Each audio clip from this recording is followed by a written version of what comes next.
A suspect in the Clovis shooting case has been found while officers responded to an unrelated call. What in the world is going on in New Mexico? I'll tell you my first weather forecast. And the Artemis II launch went off without a hitch at all. And more, right now. This is News 3 New Mexico, your local source for news, sports, and first weather.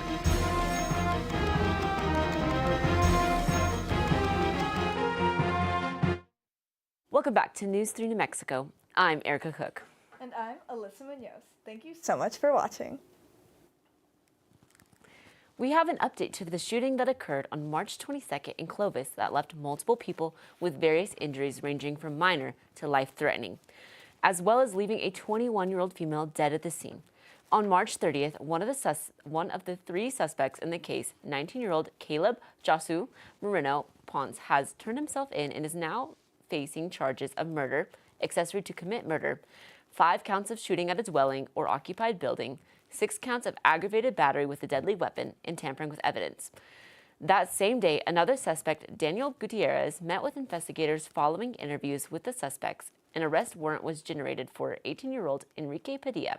This morning at around 8 a.m., officers were dispatched to a house on the 100 block of Mesa Avenue following reports of a domestic dispute between a man and a female who had left the scene. While searching the property, officers found Padilla in a detached garage and swiftly took him into custody. A search warrant on the garage was executed and a firearm was located nearby.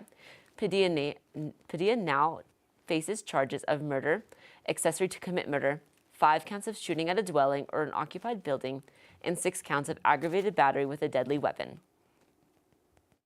After a successful launch, the crew of Artemis II has a major decision to make today: continue toward the moon or stay in Earth's orbit, a decision that could send those astronauts deeper into space than anyone has gone before. Brian Abel brings us to the latest from Washington.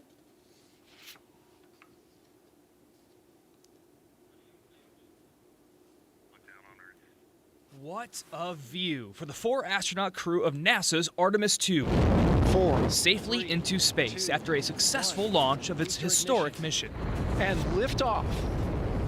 The crew of Artemis II now bound for the moon. Before they get to their lunar destination, though, a series of maneuvering tests of their chariot, the Orion spacecraft. Then, a decision point this evening to boldly go where no one has gone before or not. That puts us outbound to the moon. That's a real big commit point.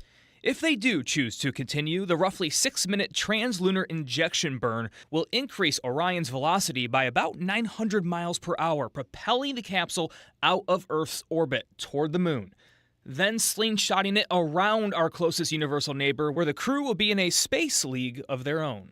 They're going much farther than the other crews have before. So this is really uncharted territory. It's really important because we've never been to that part. So you don't want to go somewhere you've never been. You don't know what the craters are like. So it's basically charting your way before you actually want to get there and land. The mission testing our capacity for deeper exploration while inspiring a whole new generation. I can't wait to see what this generation, the Artemis generation, drives from it. In Washington, Brian Abel reporting. Egg prices in the U.S. have fallen 60% from last year's record high prices, making it easier for consumers to fill their Easter baskets. The reasoning for the elevated prices during the first 5 months of 2025 was due to an outbreak of bird flu. The outbreak forced farmers and commercial producers to slaughter entire broods of egg-laying hens. However, the executive director of agricultural research firm Leap Market Analytics has stated that because of this drop in cases in the second half of the year, helped restore egg supplies. The Trump administration's decision to import nearly 1 billion eggs last year has also helped lower prices, although imports this year have returned to normal. The difference in prices is rather steep, with the average price for a dozen eggs in the U.S. in March of 2025 having been $6.23, while the average price in February of this year for the same amount of eggs is $2.50. Have you guys seen how crazy that map is? Absolutely. I saw 2 fires, lots of pink, some blue. I don't really know what's going on. Yeah, it's okay. I have another fun fact for you guys again today, though. Oh, we'd love to hear it. Did you guys know that heat waves can get hot enough that they bend the train tracks? Wow. No, I did not know that. However, part of New Mexico is quite the opposite. So let's take a look at that. Taking a look at our map, as you can tell, there's a lot of colors going on, like I said. Down in our region, we've got some red flag warnings, but we also have some freezing going on. And around the United States, they're going to get some ice, and then there's a couple tornado warnings in here. So it's going to get kind of rough for the next couple of days. Back here at home, like we said, there's a couple fires going on. Up here in the Clovis area, Curry area, we have North Cut Fire. It's about 300 acres, not being contained yet, but it's not a priority fire. It's not near any locations that are going to affect people. And then this fire down here is going to be your Cave Fire, which is over 400 acres. So keep an eye out for that. But I'm going to send you back to the desk right now. The mayor of the city of Albuquerque, Tim Keller, has released his proposed budget yesterday, and it includes the elimination of 247 jobs and cutting $35 million from the current spending plan. The Albuquerque City Councilor Renice Grout, who is the budget chair, said she's still reviewing the budget, but from what she's seen, she's happy to see more efficiency.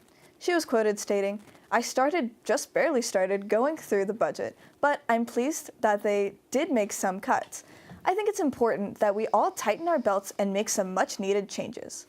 The city has said that they are prioritizing public safety, homelessness, and improving services. However, the tighter budget, the Keller administration has deactivated 247 vacant positions, including 8 command staff positions at the Albuquerque Police Department.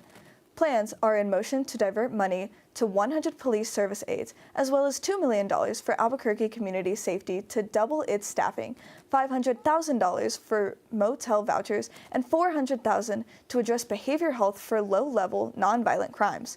Albuquerque City Council must sign off on the budget and send to the mayor's desk before the end of May.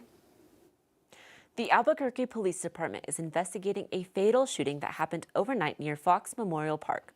Police say that the shot spotter system recorded the shots as well as received a call reporting the gunshots that were fired at the park.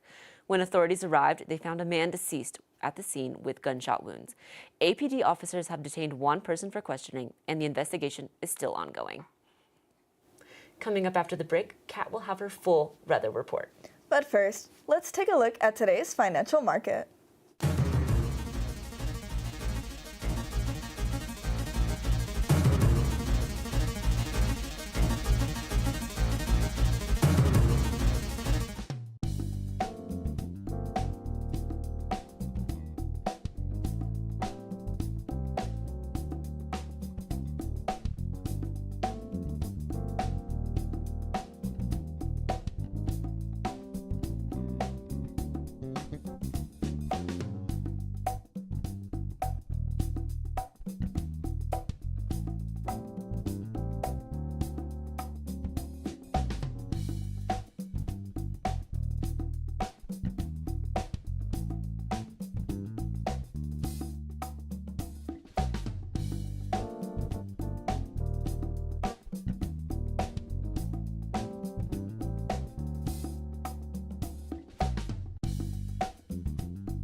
Hi, I'm Caitlin Cook, and welcome back to today's weather. Let's take a look at this insane map.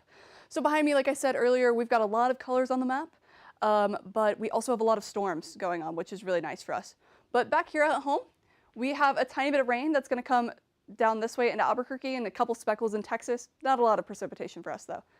However, we got some warnings going on. This is a flag warning, like I said, so we've got some fires going on that are a little bit of a concern.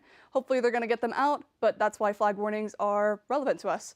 And then we have a freeze warning, a freeze watch, and then a freeze warning coming out of Colorado in the Utah area. But yeah, so upper New Mexico is going to be freezing tonight.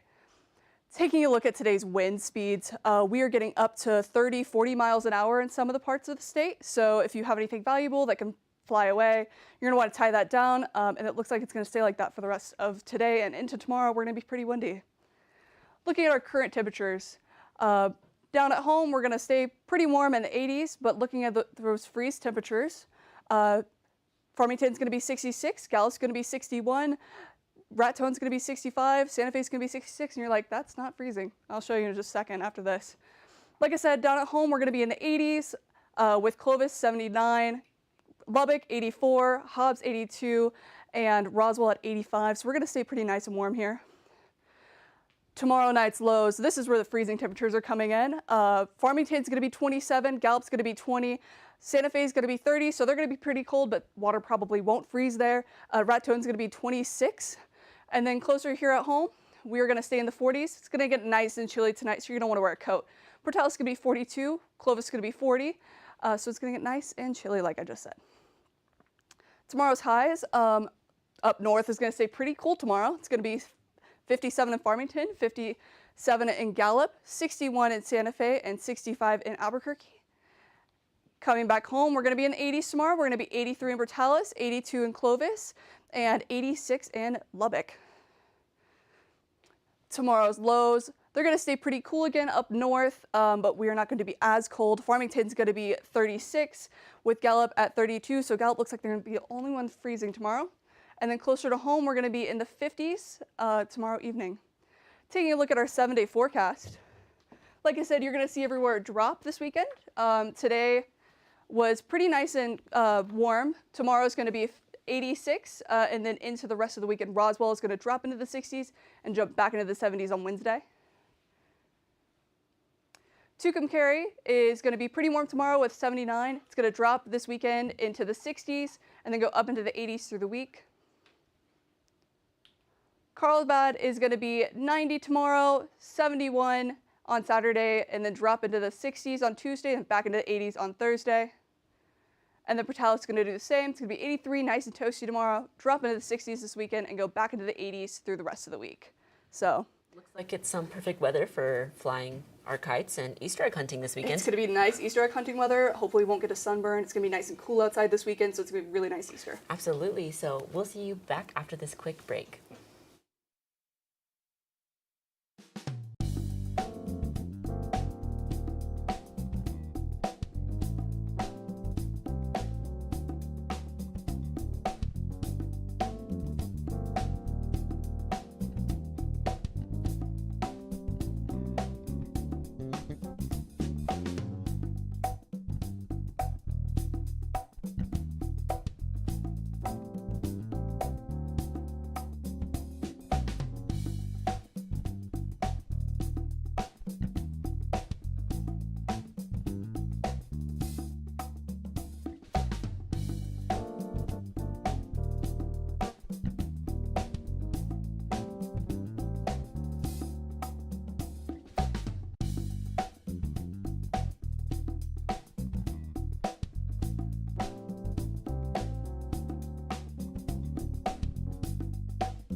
Welcome back, sports fanatics. I'm your host, Fernando Balderrama, and this is your daily sports recap.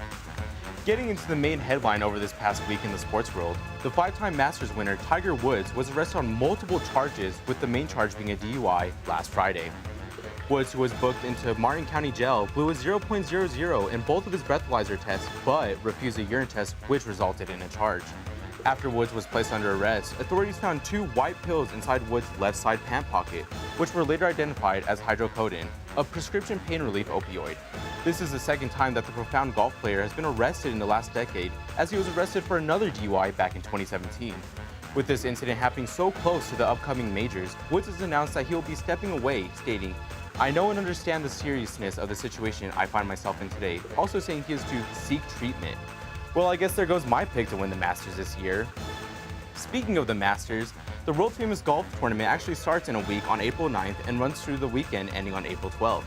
This year marks 90 years of the Masters, with it taking place at the world-famous Augusta National Golf Course in Augusta, Georgia.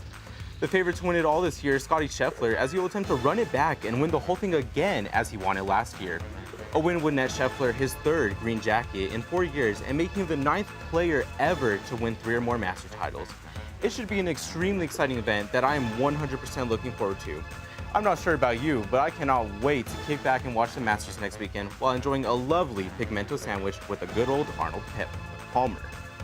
Moving on to America's favorite pastime, your local Albuquerque Isotopes had their home opener for the start of their season this last Tuesday. Even though the Topes lost their game at home 8-1, this should be an exciting season to look forward to, as they have a lot of exciting young prospects on the team, with several big names such as first baseman Charlie Condon and outfielder Cole Carrick taking the field every night.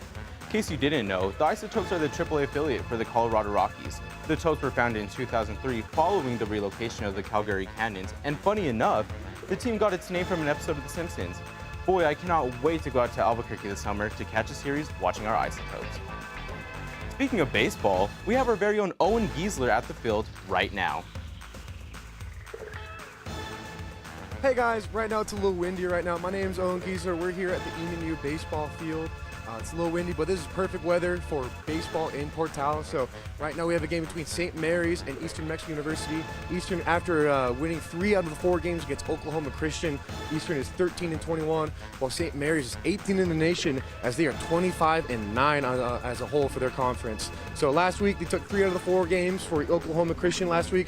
They did with a 9-7 win last week, and on Friday, and a pair of wins with 15 to 11 and 20 and 9 on Saturday. So some notable player was Adrian Martin, who went 8 for 12 over the weekend, doing a great job. And so now also we're going to talk about a little bit about softball. So Eastern's coming off of a split against Texas Women's University, where their first game was 12-6 and 1-9 this past weekend. So Towns currently hold a record of 15-6. They play tomorrow at 1 at home. But yeah, so we're gonna, hopefully there might be a tailgate last week or next week, so we'll try to be there. But my name's Owen Giesler. I'm gonna go back to Fernando at this. Well, folks, that's all the sports talk I have for you today. But make sure you stay tuned, because after this break, we have more exciting news.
Today was a student research and creativity concert at Eastern New Mexico University, and plenty were in attendance. The morning session began as early as 6 a.m. for some presenters, making final touches on their displays, and for others, the sessions began a few moments later. But no matter the time, all contestants were ready by 11 a.m. and the SRCC was underway. Judges focused on quality, verbal presentation, and even taste for selective subjects. Some entries made by students come from personal works and interests. 2 entries that follow along the individual's respective academic careers. No matter the case, each display was presented with passion, interest, and enthusiasm. opening up conversation for onlookers who may show intrigue in the display and wish to learn more. Many students and faculty also attended the afternoon session, which was located in many various buildings across campus. The awards banquet will be later this evening, where the winners of the conference will be announced and honored for their work and contributions to this year's SRCC. A major cockfighting ring in Chaves County has been busted, leading to hundreds being detained. The Chaves County Sheriff's Office has dismantled what they called a massive, long-running, illegal cockfighting operation.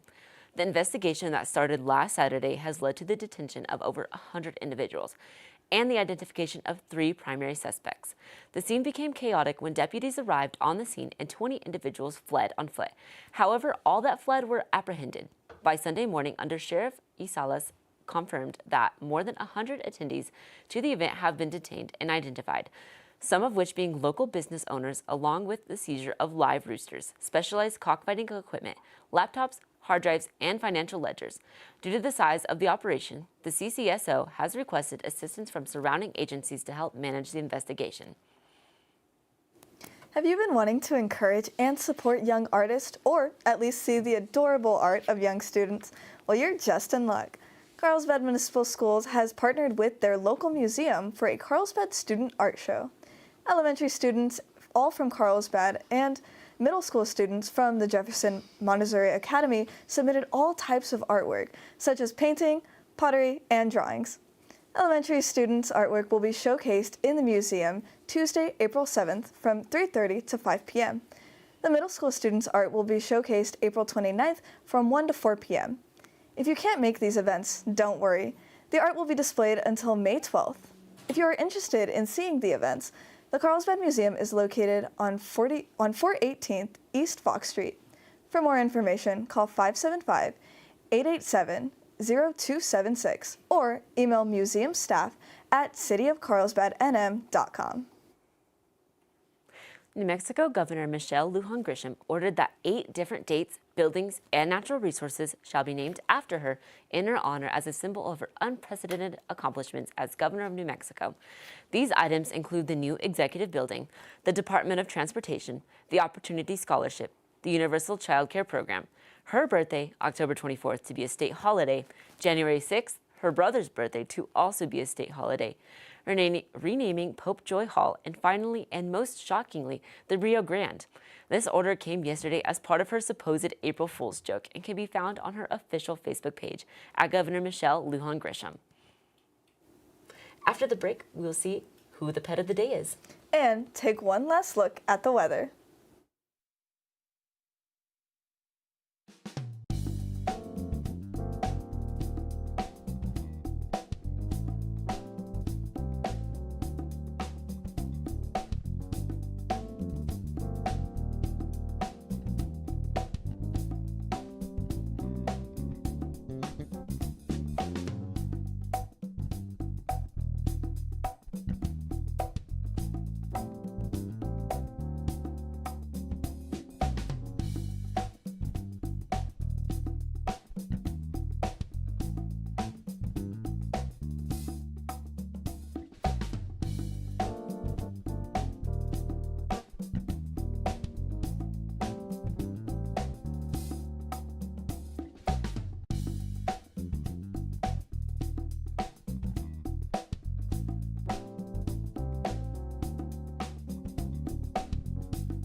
Today's pet of the day is Diesel, the 4-year-old French bulldog that has a birthday coming up soon. Diesel is a gentle giant who loves going on car rides, taking naps, and getting pets from everyone. His favorite part of the day is when he gets a treat right before bed.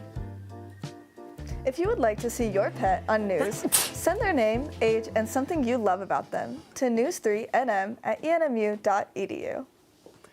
So, could we get one last look at that weather? Yeah, we totally can. So in Santa Rosa tonight, it's going to be, or this weekend, it's going to be in the 70s and windy for most of the weekend. It's going to get 63 on Saturday, though, so it's going to be nice and cool. In Carlsbad, it's going to be in the 80s today and tomorrow, and then it's going to drop into 69 through the weekend with some cloud coverage. Roswell is going to be in the 80s with 83 today, 84 tomorrow, and it's going to be 68 on Saturday and nice and cloudy as well. And then for hometown Brutalis, it was 64 today. It's going to be 88 tomorrow. It's going to be 69 on Saturday, so it's going to be nice and cool this weekend. Wow. So it looks like it's a coat and your Sunday best for church on Sunday. Probably. I wouldn't doubt it. Well, So hopefully the Easter Bunny still visits everyone. yeah, I hope so. Absolutely. So do you guys have any plans over this weekend? I do. I'm going to go home and see my parents, as are you. As am I. This is my sister. Well, unfortunately, I do have to stay in town, but my mom will be coming here to Portales to visit, and I'm really excited for that. That's so sweet. Well, I really hope that everyone has a really good Easter weekend. Good night. And Thank you for watching.